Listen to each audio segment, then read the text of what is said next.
country and to improve us every day, which she never actually says. DeSantis says it, and I'm surprised at that because that's part of our proud history as Republicans, the fight against slavery. The struggle. Can I just say something, though? I mean, we talk about this as if it is the past. We've covered stories where people have died, have been killed because of racism. Jacksonville, Florida, the Dollar Tree shooting. I mean, this is happening right now. And this is not just the Black community, right? The Japanese internment. I mean, those families and descendants are still here. My last name is Alford, not because my family chose that last name. That is the name of the slaveholding family that owned us. I know the plantation that we are from in South Carolina, and I am here.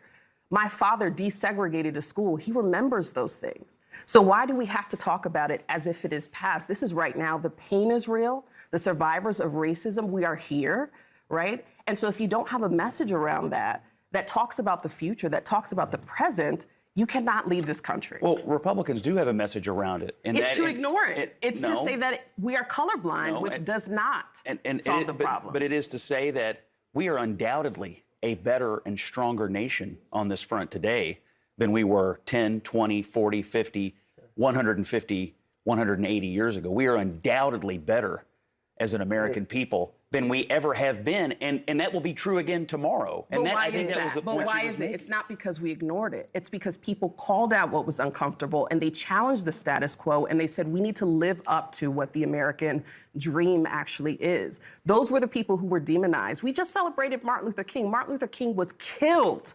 He was killed. He was not considered a favorite or a darling of America because he stood up against racism, against poverty. And actually, the greatest threat was that he was uniting poor white people, right, with poor people of color. That was the greatest threat to America, was that he was willing to bring us together. So again, we have to move past talking about this as if it is history, as if it's not happening right now.